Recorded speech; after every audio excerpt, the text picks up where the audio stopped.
안녕하세요. 삶과 죽음의 문제를 생각하는 삶과 죽음의 교차로입니다. 그동안 제가 그 오디오 파일을 유튜브에 올렸는데 이제 오늘 처음 비디오 파일을 올리게 됩니다. 그래도 제가 상담대학원에서 거의 15년 정도 강의를 했거든요. 그래서 10분에서 20분 정도 영상을 찍어서 유튜브에 올리는 거 그냥 가볍게 생각을 했습니다. 그냥 대화하는 것처럼 이야기하는 것처럼 하면 되겠지. 막상 시작해 보니까 힘들었어요. 빈 공간에 대고 얘기해야 되잖아요. 힘들더라고요. 그래서 오디오 파일 계속 올렸는데 또 하다 보니까 한 영상을 한 10개 정도 올리다 보니까 나는 또 내 식대로 하면 된다는 생각이 들더라고요. 그래서 오늘 처음 비디오 파일을 만들어서 올리게 됩니다. 여러분 만나서 반갑습니다. 저 이렇게 생겼습니다. 여기가 어디냐고요? 여기 제 연구소 개인 상담실입니다. 오늘 제가 같이 생각해 볼 주제는 죽음을 기다리는 사람이 임종 환자죠. 죽음을 기다리는 사람이 그를 찾아오는 사람을 위로할 수 있을까? 보통은 건강한 사람이 병원안을 가면서 죽어가는 사람을 위로한다고 그러잖아요. 이게 참 저는 납득이 안 가요. 아니 인생학교 다 마치고 이제 수료식을 하러 가는데 이제 막 인생의 문제로 고민하고 사투하는 사람이 그 위로를 한다고요. 이제 그 반대가 돼야 맞다고 생각해요. 죽어가는 사람이 그를 문안온 사람을 위로해야 되지 않냐. 저는 그렇게 생각합니다. 그게 바로 아름다운 임종이다. 그렇게 얘기할 수가 있겠어요. 이렇게 임종을 맞이하는 사람들의 유형을 보면 크게 두 가지로 분류할 수가 있습니다. 첫 번째, 말을 많이 하는 사람이 있어요. 왜 말을 많이 하냐면 그의 자아가 의식의 세계에 머물러 있는 겁니다. 그러니까 의식의 세계는 뭔가요? 삶의 세계예요. 현실의 세계. 그러니까 더 살고 싶어. 더 살고 싶은데 죽어야 한다는 걸 생각하니까 불안하고 두려워요. 그래서 말이 많아져요. 그래서 임종 환자가 말을 많이 하게 되면은 가족들과 지인들도 슬프죠. 고통스럽고. 반면에 말수가 적어지거나 말을 거의 안 하는 분들도 있습니다. 뭐 이것도 정밀하게 또 분석을 할 수가 있는데 대체로 이런 분들은 그분들의 자아가 이제 무의식에 들어가는 겁니다. 이제 무의식은 외부 현실이 아니라 내면의 세계죠. 그리고 죽음은 깊은 무의식의 세계라고 볼 수가 있어요. 인간의 에고로 다 닿을 수 없는 깊은 무의식의 세계. 그러니까 죽음을 준비하고 죽음을 차분히 수용하는 사람들은 대체로 말을 별로 하지 않아요. 말은 별로 하지 않지만은 표정, 어떤 느낌으로 강력한 메시지를 주게 되는 것이죠. 그러면 그를 간병하는 분이나 가족들도 오히려 위로를 받게 돼요. 저도 그 목회를 오래 했으니 그 임종 환자들을 많이 저도 접해본 경험이 있습니다. 근데 저의 어떤 모니터링에 의하면 대체로 30%? 한 30%도 안 되는 것 같아요. 자기 죽음을 수용하는 사람들은 30%가 될까? 한 20%? 그 정도는 죽음을 차분하게 수용을 하고 살아있는 사람들에게 오히려 큰 용기를 주는 그런 모습을 봤습니다. 근데 물론 죽음을 수용하지 않고 말을 많이 하는 사람들도요, 그게 죽기 직전까지 계속 그런 건 아니에요. 이제 마지막 단계 가게 되면은 이제 그분의 자아가 깊은 무의식 세계에 들어가잖아요. 이건 보통 혼수 상태라고 이야기하죠. 그런 말을 하고 싶어도 말을 할 수가 없게 되는 겁니다. 그때는 죽음을 그도 맞이하게 되는 거죠. 그래서 이 분야 연구가에 의하면 대체로 대부분의 사람은 죽음의 막바지에 가서는 죽음을 편안하게 맞이한다고 합니다. 그런데 오늘 우리의 과제는 뭐냐면은 그런 막바지에 가기 전에 그래도 우리의 자아가 뚜렷한 어떤 기준을 가지고 있을 때 살아있는 사람들에게 어떤 메시지를 떠나면 그것이 얼마나 아름답겠습니까? 그래서 거기에 대해서 좀 이야기를 하려고 합니다. 그래서 이와 관련된 저의 사례를 하나 소개해 드리려고 합니다. 대략 한 25년 전 이야기입니다. 제가 그 당시에 있던 그 중소도시에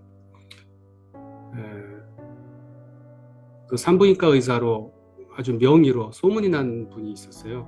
근데 저는 그분을 알고 지낸 것이 아니라 그분의 부인, 제가 그분을 처음 만났을 때 그분은 70대 중후반 그런 분이었습니다.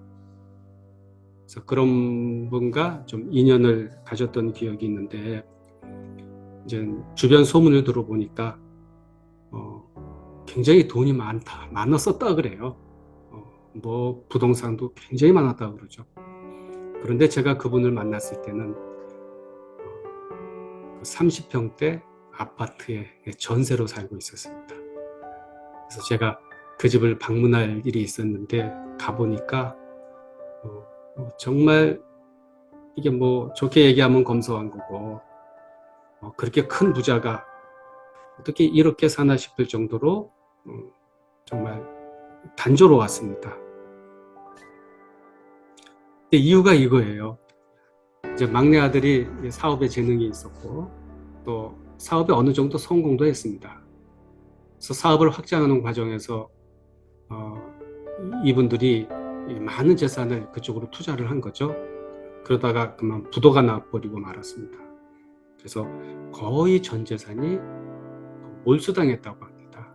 아마 사기를 당했다고 이야기를 들은 것 같아요. 사람들은 이렇게 얘기해요. 그 사람이 이 노부인이 굉장히 당찬 사람이었다 그래요. 당차고 또 어떻게 보면은 교만한 사람이다. 돈 있는 사람의 어떤 우쭐거림 그런 게 있었는 거죠. 그런데 돈이 무너지니까 마음도 무너졌다. 그 당참도 다 사라졌다. 그런 이야기를 하더라고요. 나약해지고 소심해졌다. 정말 돈이 없어서 돈을 다 털려서 나약하고 소심해진 걸까? 저는 그렇게 보이지가 않았습니다. 그녀에 대해서 어떤 선입견도 없는 저는 그분에서 느낀 것이 뭐냐면은 그 온갖 부귀영화를 다 누린 다음에 그 부귀영화가 나를 떠났을 때 굉장히 고통스럽거든요. 허탈하고 뭐 우울증이 올 수도 있어요. 그런 어두운 터널을 지난 다음에 오는 마음의 차분함, 겸손함. 저는 그걸 읽을 수가 있었어요. 소위 상위 1%의 그런 혜택을 누리다가 바닥으로 추락을 했을 때 거기서 얻어지는 겸손, 인생에 대한 깊은 애정, 그리고 삶이 무엇인지 깨닫는 직관, 그런 게 있는 것 같았어요.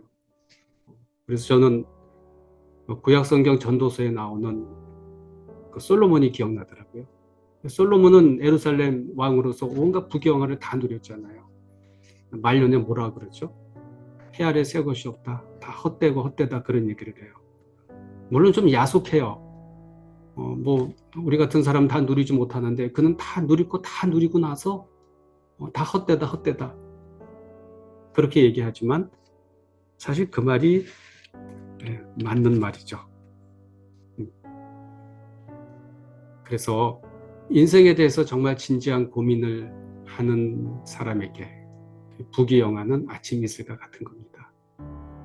우리 다 떠나잖아요. 가져갈 거 하나도 없잖아요. 부귀영화는 아침에 이슬과 같은 것이다. 아마 저의 이러한 해석이 부귀영화가 인생의 목적인 사람한테는 너무 잔인한 해석일 수 있겠지만은, 그러나 그렇지 않으면 삶을 불평하고 원망하게 됩니다. 불평하고 원망하면은 그 끝이 어떻게 되는지 아세요? 그 끝은 화병. 그래서 화병은 불평과 원망이 해소되지 않고 우리 무의식에 차근차근 쌓이게 되는, 그때 화병이 되는 거거든요. 그래서 인생의 지혜를 배워야 되는 것입니다. 그래서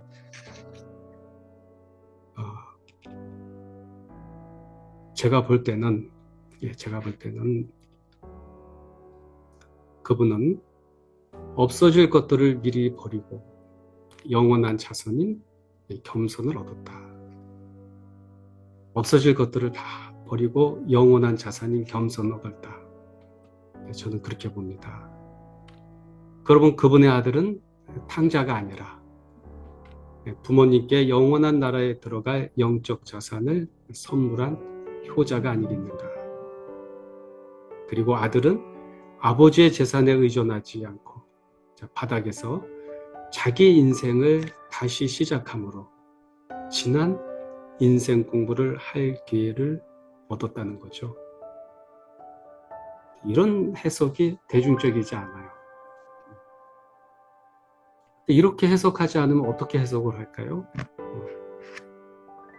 너무 잔인하다고 느껴질 수도 있겠지만은, 잔인한 해석 없이 사람이 성장할 수 있을까? 잔인한 해석 없이 사람이 성장할 수 있을까? 아니에요. 잔인하고 고통스러운 해석을 거쳐야지만 사람은 성장할 수 있다. 제가 이분을 봤을 때 두드러지게 좀 다른 점이 있었습니다. 그 다른 점이 이제 뭐냐면은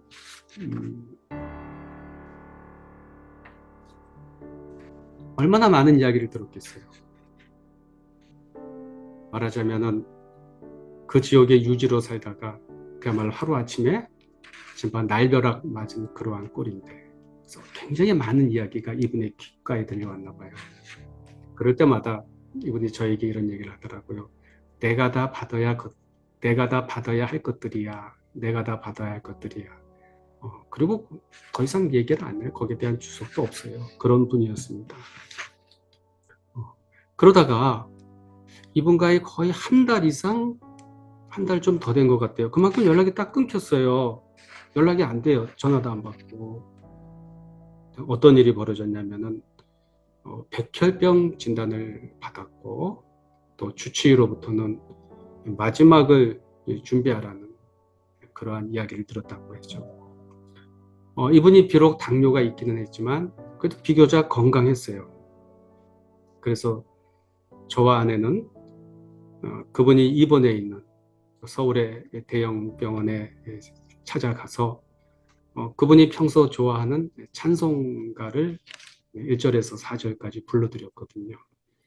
어떻게 시작되는 거냐면, 내 평생에 가는 길 수운탄하여, 그 찬송을 이렇게 불러드렸는데 눈을 지그시 감으시더라고요. 그리고 얼굴이 평온해 보여요. 저희가 찬송 다 끝나니까 이분이 이런 말씀 하시더라고요. 꿈속에 당신들 부부가 그 찬송을 부르고 있었고 나는 그 찬송을 아주 감동 있게 듣고 있었다. 그런데 꿈이 생시가 되네. 그리고 아주 온화하게 웃으면서 저희를 쳐다보더라고요. 그게 다였어요. 근데 대체로 이제 이런 분들 찾아가게 되면은 이런 얘기합니다. 빨리 병에서 나아야지, 집으로 돌아가야지, 뭐 어떤 일을 해야지. 이게 삶의 욕망이거든요. 죽음을 받아들일 수 없다는 얘기예요. 이분은 그게 없었어요. 아주 특이한 점이었습니다.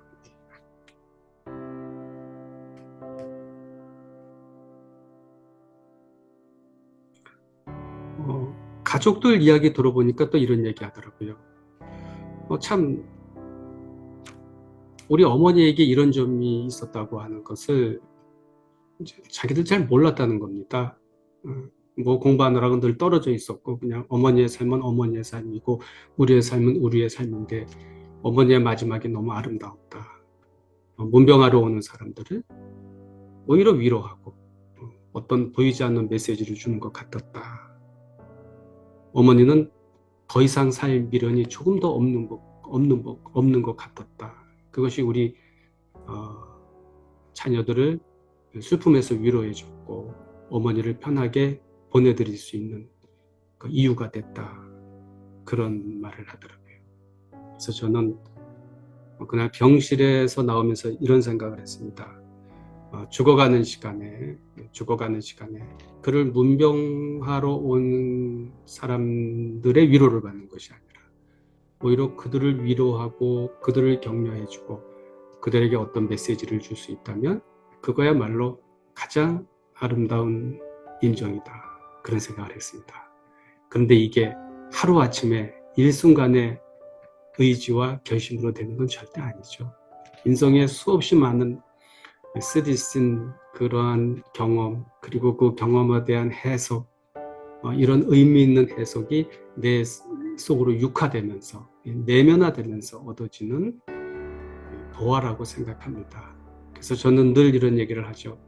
마지막에 삶을 청산하고 죽음으로 가면서 그가 어떤 태도로 죽음을 맞이하느냐가 그가 일생을 살아온 것에 대한 하나의 결산이다. 저는 그런 얘기를 합니다. 여기까지입니다. 감사합니다.